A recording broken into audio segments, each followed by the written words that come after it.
pessoal, vamos aqui dar continuidade ao nosso estudo sobre a física, estudando um pouco mais sobre a dinâmica. Hoje nós vamos estudar a dinâmica do movimento circular. Lembrando que anteriormente a gente estudou o movimento circular, só que a gente estava estudando só tratando como um movimento na cinemática, cujo a gente não se preocupa com o que provoca esse movimento. Na dinâmica, agora a gente vai começar a se preocupar com quem provoca esse movimento, ok? Deixa eu voltar aqui. No nosso primeiro slide aqui, eu trago uma das representações da dinâmica do movimento circular, seria a aplicação dentro dos parques de diversões, né? Ele está muito associado àqueles brinquedos rotativos, que seria a roda gigante. Ali eu tenho o espara-brasa. Além da roda gigante espara-brasa, nós temos também a montanha-russa, que é muito caracterizado pela dinâmica do movimento circular. E nós vamos aprofundar esses conhecimentos. Mas antes, uma pergunta aqui para vocês. O que garante que a Lua não sairá naturalmente de sua órbita? Aí, vamos lá saber por que a Lua não sai de sua órbita, né? Aqui vocês têm a representação da montanha-russa, como eu disse, ó, ela produz movimentos rotativos ou movimentos circulares. E um exemplo também, a gente tem as estações da Lua, né? As estações lunares, que são quarto minguante, lua nova, quarto crescente, lua cheia. Dependendo da posição que ela estiver em relação ao Sol e à Terra, você pode ter uma estação diferente da Lua. Mas essa pergunta aqui vocês vão ser capazes de responder no final dessa aula. A resultante centrípeta em alguns movimentos. Que vamos iniciar o que é uma resultante centrípeta.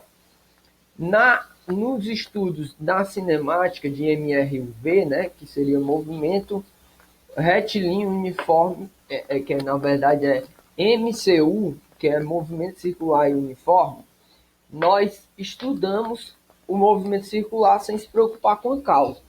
E lá nós descobrimos que existe uma coisa chamada aceleração centrípeta. Caso vocês tenham dúvida, voltem no vídeo de movimento circular, que lá vocês vão poder relembrar.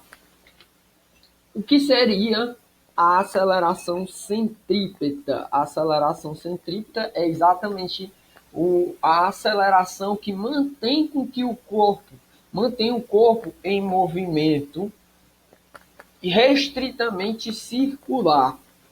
E essa aceleração centrípeta, ela atua por meio de uma coisa chamada de força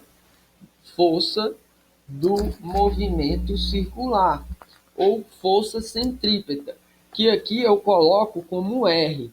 R porque está lá na conjuntura do livro de vocês como R, mas tem gente que utiliza como FC, que é força centrípeta. E o que quer dizer força centrípeta?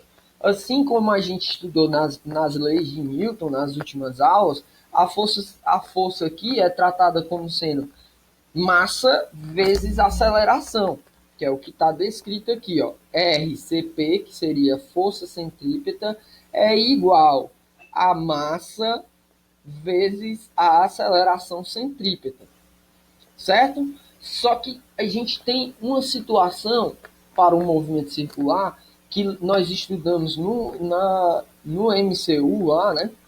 Movimento circular uniforme, que seria o quê? A aceleração centrípeta, ela é igual a v ao quadrado, que é a velocidade ao quadrado, sobre r. E quem que é o r antes? O r vai ser o raio da minha circunferência. Se eu tenho uma circunferência, estou fazendo um giro aqui numa circunferência, ela sempre vai ter um raio. Esse raio é que determina qual que é a minha aceleração. Aí a aceleração vai ser velocidade ao quadrado sobre o raio, e a força, juntando com a força, você vai ter massa vezes v ao quadrado sobre r. certo?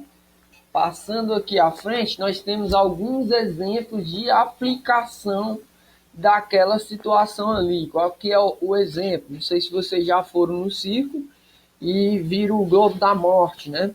O Globo da Morte, o motoqueiro fica girando em torno de uma circunferência, mantém essa circunferência, ele não pode mudar a sua velocidade. Se ele mudar a sua velocidade para menos do que é a circunferência, a moto acaba caindo.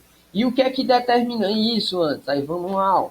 A força centrípeta, que é a força que mantém a moto circulando no globo da morte, ela é dada por quem? Pela massa da moto vezes a velocidade que ele mantém ao quadrado sobre R. Então, existe uma velocidade pré-determinada que o motoqueiro ele tem que manter essa velocidade. Se ele não manter essa velocidade, ele tem perigo de sofrer um acidente. A mesma coisa ocorre nos outros exemplos. Ó. Nós temos que quando um engenheiro vai construir uma roda gigante, ele tem que delimitar a quantidade de passageiros que vai estar na roda gigante, porque em caso de ele não delimitar, pode ser que o motor não aguente e a roda acabe quebrando do círculo, né? No meio do movimento. Outra aplicação seria a centrífuga, que a centrífuga, que aqui ela está em inglês, né? Centrifugal force, que é a centrífuga, ela é muito vista na situação do nosso de máquinas de lavar, né? As máquinas de lavar nada mais são do que centrífugas.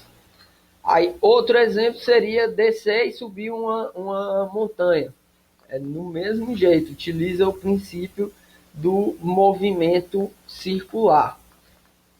Bem, beleza, pessoal. Vocês viram lá que nossa definição do movimento circular, ela se restringe a isso daqui, ó. Que eu vou ter que minha força centrípeta vai ser igual a massa vezes V ao quadrado sobre R. Certo? Que basicamente nós utilizamos isso em vários exemplos de aplicação. Agora vamos aqui para uma questão resolvida. Determine a força que atua sobre um objeto de 200 gramas que executa movimento circular em uma trajetória de raio igual a 50 centímetros e com velocidade constante de 72 km por hora. Então, eu tenho um problema aqui inicial seria, eu tenho uma velocidade que está sendo dada em km por hora, eu tenho o raio que é 50 centímetros e eu tenho a massa em 200 gramas. Vou ter que mudar várias unidades aqui, porque eu tenho que tornar isso daqui tudo em quilogramas.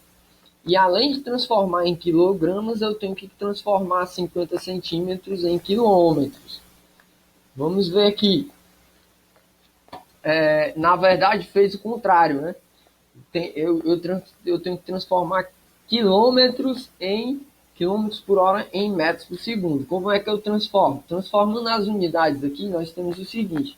A velocidade é igual a 72 km por hora. Se eu quiser transformar em metros por segundo, eu tenho que dividir por 3,6. Fazendo a divisão, 72 dividido por 3,6 dá igual a 20 metros por segundo. Certo? Agora, transformando 200 gramas em quilogramas, porque tem que transformar, porque é newtons. E newtons é massa vezes aceleração, e a massa tem que estar em quilogramas. Aí vai ficar 200 gramas é igual a 0,2 quilogramas. Por quê, professor? Porque em cada grama, não, em cada quilo, nós temos 1.000 gramas. No caso, eu tenho 200. Aí eu pulo 3 casinhas para trás. A vírgula está bem aqui, ó. Pulando 3 casinhas, ela vem para cá, 0,2 quilogramas. Além disso, transformando agora R em metros, eu tenho 50 centímetros, pulando 2 casinhas para trás, transformando de centímetros para metros, nós temos 0,5 metros. A força centrípeta vai ser dada pelaquela formulazinha que eu mostrei para vocês. Força é igual a M vezes V ao quadrado dividido por R. Agora, substituindo os dados que nós temos aqui, ó, quem que é a massa? 0,2. Quem que é a velocidade? 20 ao quadrado. Dividido, o ao quadrado é da fórmula, dividido por 0,5 metros, que é nosso raio. Fazendo aqui a substituição e resolvendo, ó, nós temos que 20 ao quadrado dá igual a 400. Aí 0,2 vezes 400, dividido por 0,5. Fazendo aqui nossa conjuntura, multiplicando 0,2 vezes 400, nós temos que vai dar igual a 80, dividido por 0,5, nós temos a resposta que é F igual a 160 newtons. Se você for lá voltar, ó, qual que era o item? Item D, 160 newtons. Ok, meu povo. É isso daí, ó. Referência para nós é o livro Conexões com a Física, página 157 a 163. Lá tem vários exercícios resolvidos.